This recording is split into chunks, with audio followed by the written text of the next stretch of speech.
I'm gonna give people a few minutes to get in the room before I get into this. In the meantime, because we're talking about something a little bit touchy, your girl is going to light some sage, clean my space, put a little positivity in the air with some Palo Santo. If you're looking for sage or Palo Santo, please shop my store, the Vibe Collection.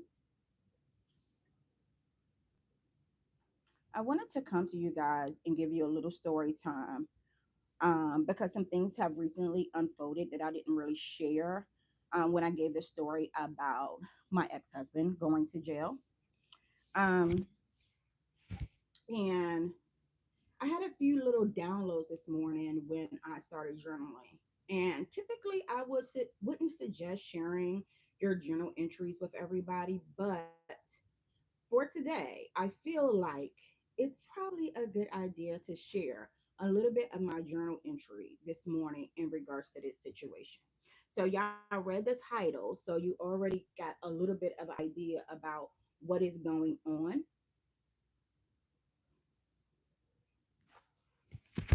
slightly, right? If you've been watching my vlogs or you tapped into the video, My Baby Daddy Went to Jail, then you will have a bit of an idea where this is going.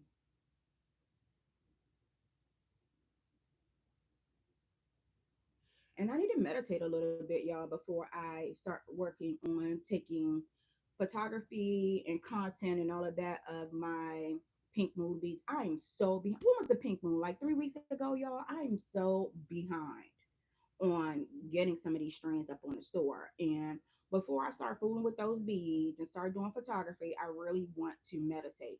But before I meditate, I wanted to come to you guys and give you a little bit of a word and a little bit of a story time about this particular scenario and how I processed it because it's a little bit different than what I expected some years ago when this situation first started.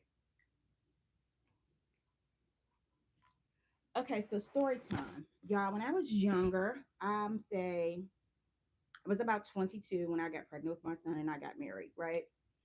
Um, my parents married very young as well. And I'm going to be honest with you. When I look at my parents' marriage, they were very much in the rut of parenting, working, becoming adults, taking care of bills, all those things. There wasn't a whole bunch of like bonding time. I really didn't see my parents bond until after us girls, because it's three of us, got grown and moved out. That's when I started seeing my parents watch shows together, cook together, go on dates, go on vacations, right? I didn't see any of that really in my childhood. My mom would be in her room watching her stories. My father would be downstairs in the basement watching his sports literally until it was time to go to bed, right? Oh, thanks, Larry. Good morning to you as well. And so, as a result, when I got married, you guys, I was kind of in the same mode. Like I didn't really like love on my ex-husband like I should have. I really was just like in this whole I'm being a mom, I'm taking care of my kids. That's my first priority type of situation. So, long story short, we didn't survive, right? I think we were like at 5 years or so. And I was like, okay, we just need to make it to seven. Things will get better. We never made it to seven. He ended up committing adultery. My ex husband is very much a lover boy. So, when I want you to think of the relationship kind of like opposite dynamics. Like, I'm not very emotional. I'm not very like, I don't want to say nurturing. I'm nurturing to my kids, but I'm not like super nurturing to a man. I'm aware of this. I'm not super affectionate. Like that's just not me. And I don't know if it's partly from not really seeing it in my childhood, but my parents were loving. Like I didn't see my father yell at my mother. I didn't see no fighting. I didn't see any of that. It just was not like a overload of affection all the time. So long story short, my ex-husband cheated, right? We separated. During the separation, he was refusing to divorce me. Like, y'all, I was fighting for my life. I wanted to move on. And I didn't feel as though I could move on fully while I was still tied to him, contract wise through the state marriage. However, homeboy's from the hood. So he feels very much differently. He can give a shit about the marriage license. When it's over, kind of. And he chose to move on. Well, in the process of him moving on, y'all, he impregnated a young lady and later married the young lady, right? And I say quotations because to this day there's really not a marriage license, but they had a whole wedding, they lived as spouses, so let's just let that be, right? Um, I'm not smoking weed, but I guess I do smoke weed, so it really I can give two shits about that comment. So anyway, you guys, it's morning time, and I actually did think about waking and baking, but whatever, girl. So um anyway, he committed adultery, you guys. The young lady got pregnant. Once the young lady got pregnant, there was a even more push on sign these papers. So he eventually signed the papers. Fine. Fast forward to my ex-husband goes to jail, gets locked up, I'll say 2021. Mind you, the divorce happened in like 2012, y'all. So I want y'all to keep in context the amount of time that went spanned of this particular situation. They were like living as husband and wife for about 10 years before this happened. In the process of that, him and I had somewhat mended our relationship as co-parents and as friends. Um, and so I'm coming to tell this story because what I didn't mention in my video is that his then wife, I'll say mistress, other woman, however y'all want to consider it, because as a girl's girl, okay, my natural instincts is not to involve myself with anyone until that paperwork is signed, because I feel like marriages go through ebbs and flows, and I don't want to be in the middle of anybody else working their marriage out, especially when kids are involved, right? That was me then in the beginning, and that was me now. However, not to grandstand, because in between that time, the trauma from that experience definitely had me moving in a different manner. Okay. So I'm not going to act like I'm exempt from talking to somebody's husband or entertaining somebody's husband or so on, right? Because I definitely have. However, that being said, um, where am I at, y'all? Where am I at? That being said, when I told y'all the story, I didn't tell y'all that homegirl got charged, indicted for said crimes as well, right? I didn't tell you that because it really wasn't like necessary as a part of my story. Like, I'm really not connected to this woman in any manner outside of her being married to my ex-husband. Well, when all of that situation first happened, y'all, I was in a very, very unhealed place. And I don't mean the lockup, I mean the beginning of the getting her impregnated before we're divorced and, moving on and so on. Um, and when I say like even moving on, y'all, I was battling for child support. I don't want to make this man seem terrible because we've worked past this, but I have to give y'all some context as to where I was. I was battling, okay, a lot of different things. And one of the things that I was stuck dealing with was the fact that trying to get this man to take accountability for his kids was a struggle in the beginning, was a struggle. Meanwhile, he's taking care of this woman and her two kids outside of him, and now this third kid they're having together. And so I was extremely, extremely upset about all of that. However, living today in 2025, I have single mothered my life for at least 15 years, y'all. For at least 15 years, it has been a struggle. And now I kind of understand her a little. I still wouldn't do it because, baby, I just really don't be trying to step into that type of karma. But I understand the survival of it all. That girl did not care about me and my kids. That girl cared about surviving. She had two kids. She was a single mom. And if this man, somebody's husband, who relationship ain't even working out right now anyway, is gonna come save me because that's what he portrayed. I'm gonna come and take care of you and these kids. Then she hopped all over it. Okay, that she made that her life's mission. Like, I'm gonna get knocked up.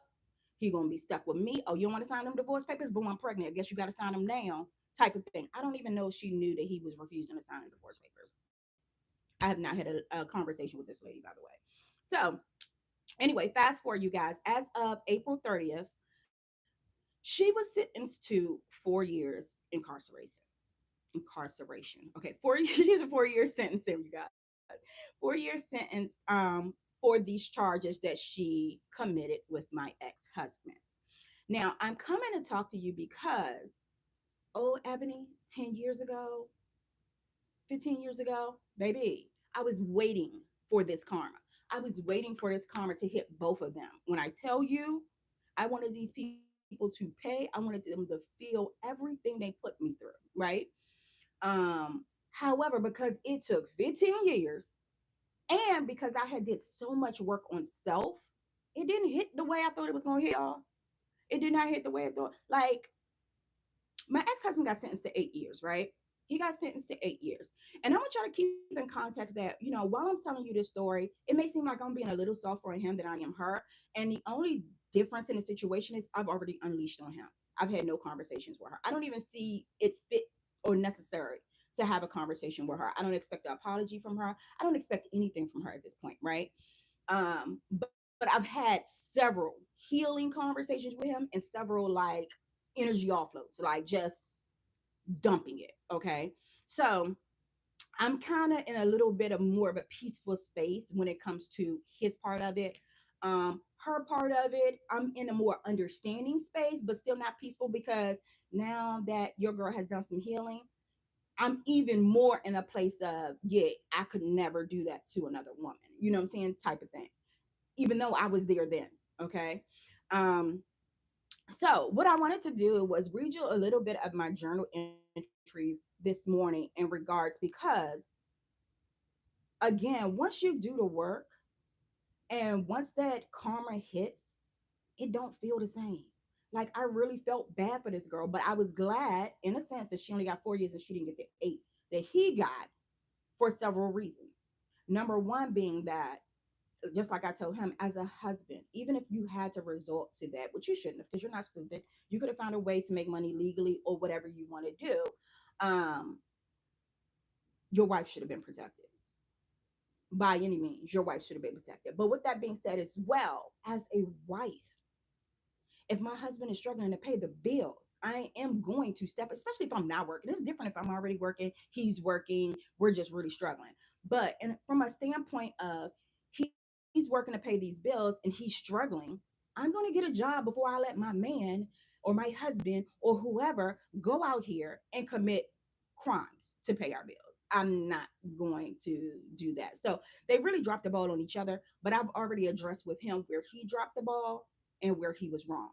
So, anyway, y'all, let me just read this real quick. It says, today was a day. The side chick, well, now wife, I guess maybe even his child's mother, who knows, was sentenced.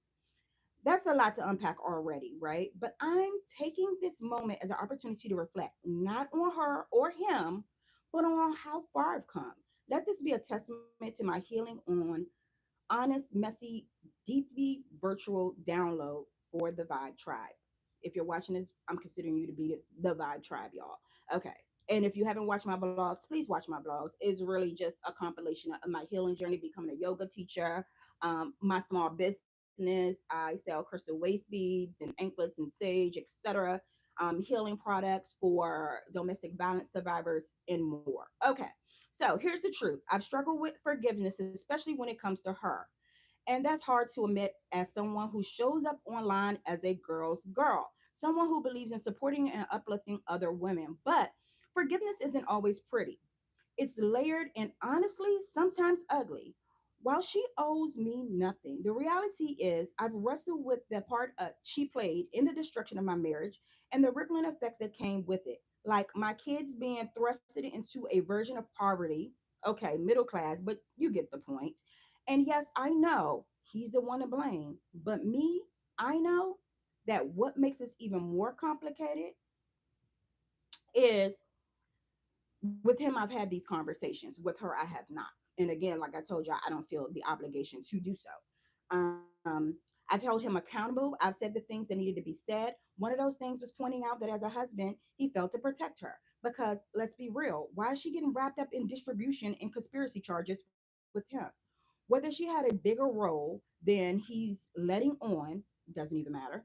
Um, if your finances are so dire that's resorting in illegal activities, the least you can do is ensure your wife and children are shielded from the fallout. I told him this directly. And now here we are. She's facing the consequences, and I feel nothing that feeds my spirit. No joy, no triumph, just a deeper understanding of how I've grown. I don't find peace in someone else's suffering, not anymore. My joy comes from things that elevate my life, things that keep me aligned and high vibrational. So even though I still wrestle with how I feel about her as a person, I definitely still struggle with how I resonate with her as a person. This moment reminds me of one thing: karma does not need my help.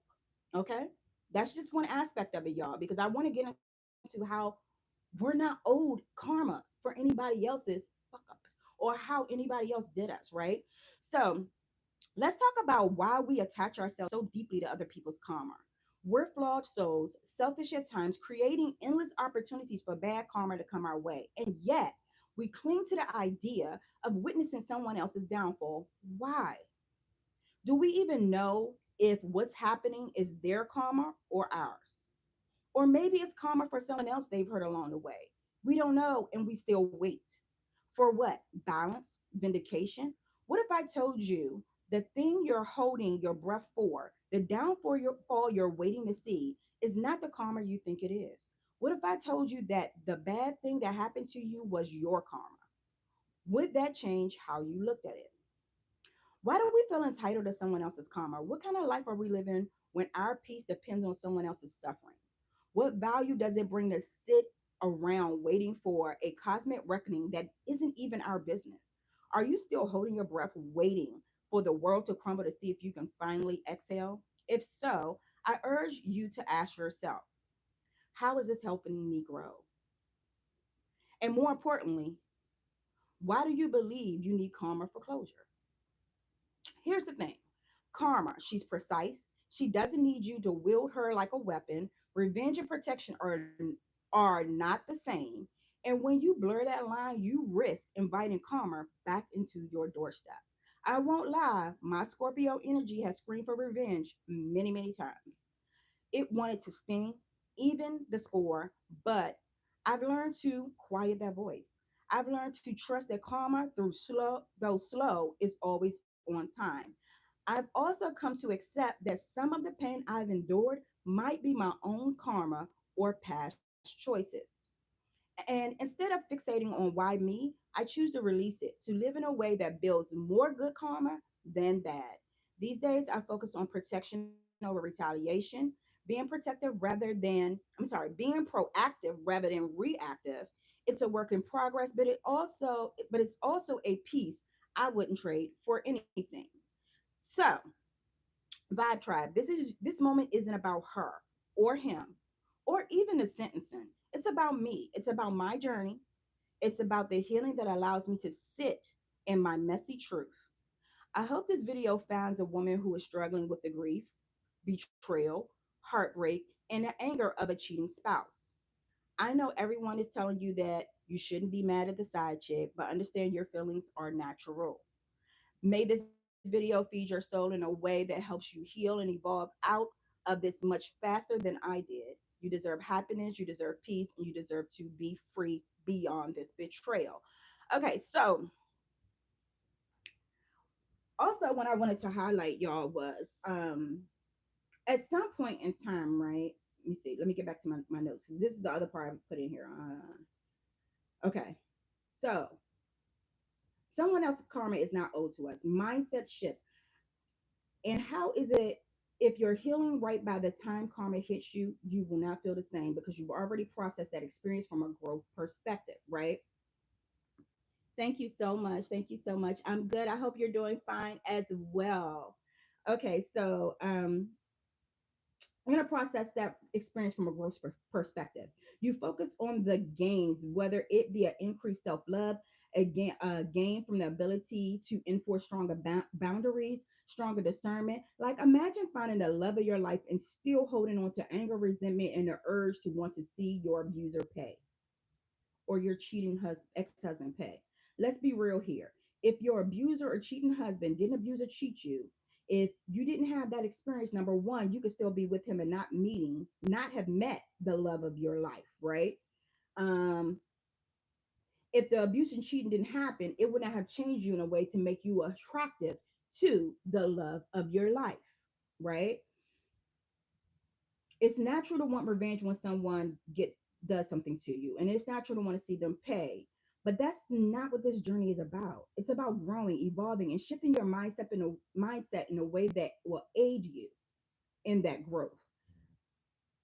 You want to shift your mindset in a way that helps you process things in a manner where there are more lessons than there are losses, right? I want you to start this with, hold on.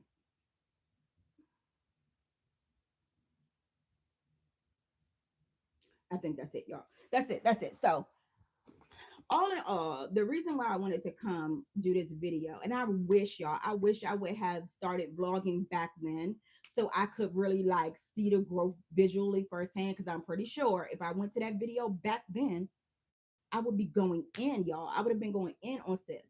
And going in on him. And I could have compared, the then and now, but I wasn't vlogging back then.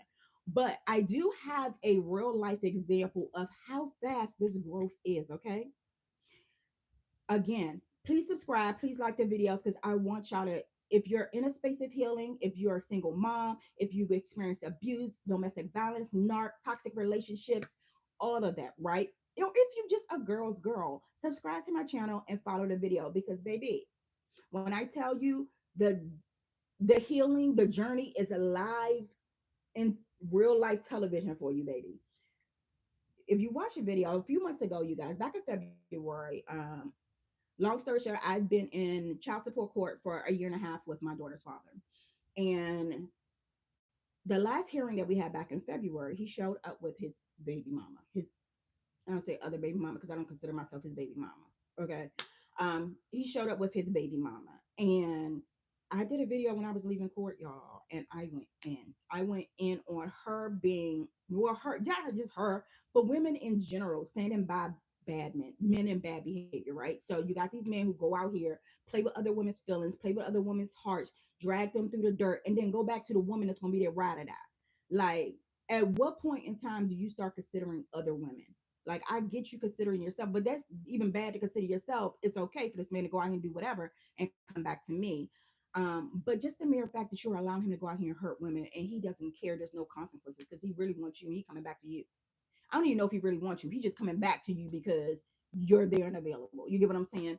So I went on a whole rant about that and I was really, really upset. And I was real reluctant to post it because y'all be trying not to post like really nasty stuff.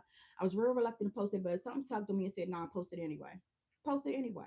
Plus, by the time I got to editing that video, which was like a week later, the young lady had slid in my DM. When she slid in my DM, she's like, very, very mature about it. Basically, like, I have a daughter, you have a daughter, they're sisters. I have a sister that I did not know about until the 12th grade. I do not want that for my daughter. I want them to have a relationship. She was very, very mature about it. And so part of me was like, dang, don't post a rant. But then the other part of me was like, no, because people need to hear it. And you can always go and say, well, I received a message, show the journey, show where you was upset and show where you've grown. Well, I come to say that because Sunday I'm supposed to go to dinner. I'm supposed to go to her house to go to dinner. We're supposed to have dinner together. We've already had a few play dates. We did an Easter egg hunt with the girls. And my next court hearing is Monday. And this court hearing is hopefully the final court hearing. The DNA test was done in February. Y'all, I did my DNA test back in April. Let that sink in. Last April. So a whole year. He didn't do the DNA test till February. So hopefully this is the last hearing. I mean, last court hearing. But it's amazing to me to think about February. I was chewing this girl out. Okay, chewing this girl out on video, and here I am about to have dinner with her before my last child support hearing. And homegirl already said she'll show up to court with me if she wants. Like I was with him last time, I showed with you this time. Now that we've been able to have a conversation, right? I really want to charge y'all, and I'm hoping that she'll go live with me on Sunday so that we can talk about this. I want to charge y'all to start having conversations with other women about these men and not letting them not only triangulate you, but get in your head and tell you these narratives and stories that aren't true. This man is still lying on me, y'all. The only thing that's saving me is now that I'm in contact with his mother and his child's mother. Shout out to her for being a woman because she was scared. She told me she was scared to reach out. She was like, I don't know what energy I'm gonna get from her. She already saw me in court feeling giving energy that was a little fed up. She didn't know the story. She can almost predict that I had had some trauma from him because she has had trauma from him, right? The only thing that's saving me is that I'm able to talk to them and tell them my story. But prior to that, I wasn't able to talk. I could have. I just chose not to because I chose to stick over here quietly and enjoy my peace and not disturb it at all. Okay. Um, so again, I really wanted to come tell this story because the journey is real, y'all. Do the work. A lot of times in the beginning of the healing journey, you just want to cut everybody off. You're sick of everybody, but it takes a moment to really process. You're not sick of everybody, you're sick of yourself. Because if these people used you, if these people treated you bad, there was something about you that allowed it, whether it be loose boundaries, not a high level of discernment, whatever it is. But that typically doesn't come until you're a few months into that journey. You know what I'm saying? In the beginning, it's just like, fuck everybody. and I've seen it time and time again, y'all. I've been there. My best friend is there now. And when I say she needs everybody, it's including me, y'all. She's saying F me too, okay? And I'm not even taking it personal because it's like, I've seen that before. I've been there before. And I hope you come out of it sooner than I did, right? When I think about when I first started my healing journey, how like standoffish I was, how isolated I was, how distant I was, how I wasn't really wanting to build relationships, how y'all, I was cutting people off and I was not adding people to the roster, okay? I was not adding more friends. I looked up and I was like, girl, I got like a handful of friends here. But these are my tribes and this is who I feel comfortable with, and I cannot get irritated with them. I gotta have the tough conversations. Okay. I have to spend time with them. I have to nourish these relationships, right? And part of the reason of cutting people off was so that I could focus on my core tribe. And so once I pulled myself out of that, like my friendships have been flourishing. Unless they, like my best friend, is going through their journey in which it's like, girl, I ain't got time. And it's like, okay, girl, that's fine. You know what I'm saying?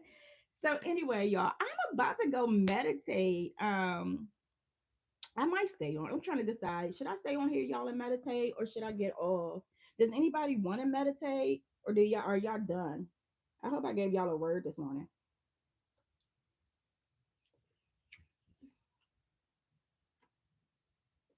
No responses. Okay, y'all. So real quick, to let y'all know, I actually have a playlist. I don't know if y'all know, I have a meditation playlist on my YouTube, and I'm just gonna go ahead. I'm gonna go ahead and tap into one of those meditations, and option to join me or option to get off. It is up to you, boo. But before I go work on this content for these waist beads, your girl has to get a little bit of grounding going on. Cause it's just been a lot going on, y'all. I'm really dreading court. I ain't even gonna hold y'all. I'm dreading court. I'm so dreading court. I want to like wrap this shit up, okay? I don't want this man to say nothing. That was the other thing, y'all. Um, my daughter's father is very narcissistic. So when I tell you I was in and out of there, so her and I have very. I'm gonna say he's her abuser, but like she's went back. Like it's been 12 years, right? For me, it was a few months, y'all. Hello, and welcome back to my channel. I come to you with honor. We will include education. This meditation information and some grounding mantras.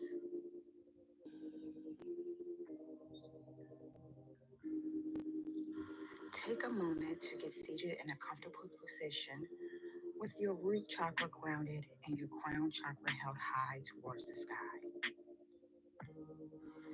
Take a moment to do a body scan. Release tension from areas where you may often hold. Starting with the crown, move down to your third eye. Be sure your brow is relaxed and not furrowed. Next, you move and notice they are tensed and held. held a little close to your ears. You can relax them by elongating your spine while allowing your shoulders to relax back down. You will not hear my voice for the next 30 seconds while you continue to scan your body for any feelings of tension. Maybe you can close your eyes if that would help you relax a little bit more and help you focus.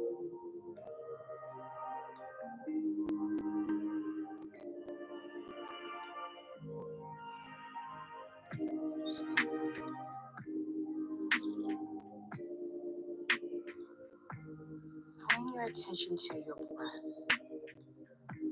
Allow yourself to focus on your natural state of breathing. You will not hear my voice for the next 30 seconds as you focus on your natural breath.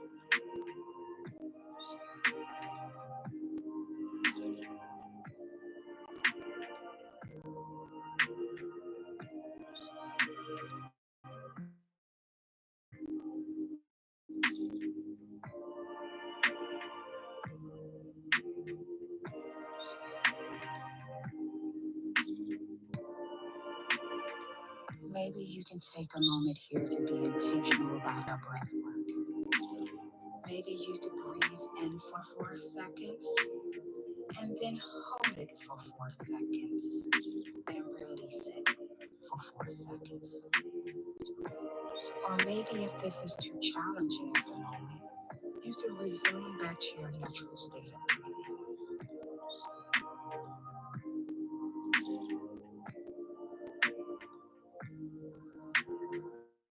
Hold on to your resilience, you grounded in the ups and downs of life. Exhale all of this self doubt and self sabotage that you allow to become a barrier to your growth.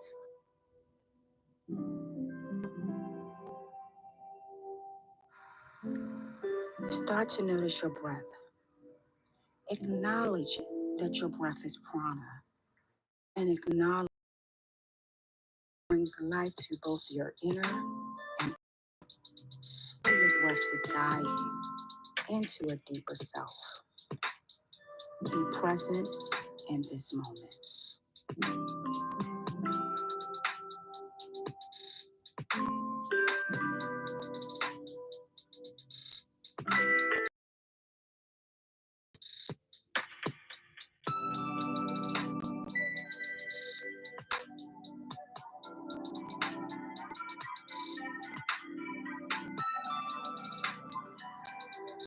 Take this moment to call back your energy. Call back your energy from things that have spiritually and emotionally. Allow these words to penetrate. I am powerful. I am magical. I am resilient. I am strong. I am soft. I am a vibe.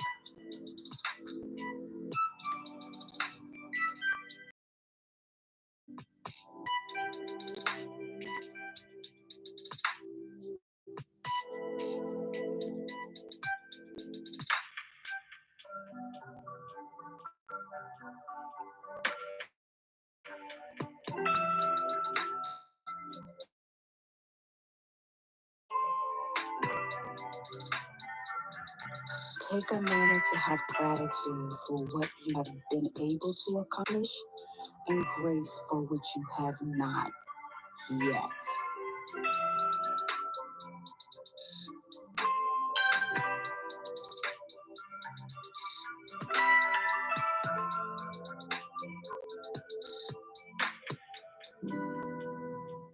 It is necessary to give yourself the space and grace to evolve.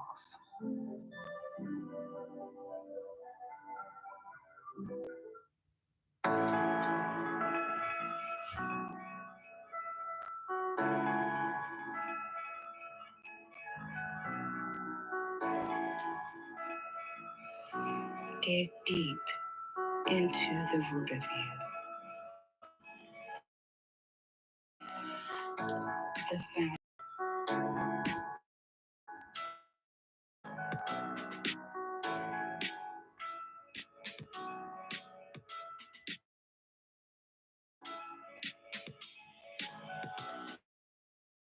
You are allowed a force to be reckoned with, and you are allowed rest.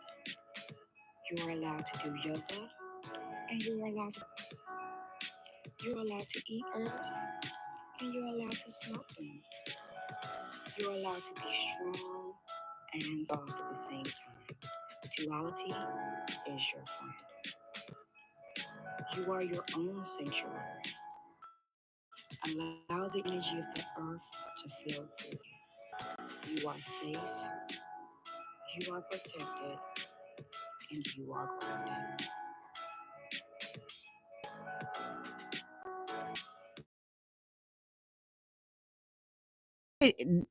Did forgot. So I hope y'all heard me because I dropped some gems and I dropped a word, girl. But yeah, girl, listen, y'all, I gotta go fix my nails. I gotta go fix my nails. I gotta go get these waist speeds content and these new strains up on the store. Again, if you have not subscribed to my channel, please, please, please subscribe. And until next time, love yourself, protect your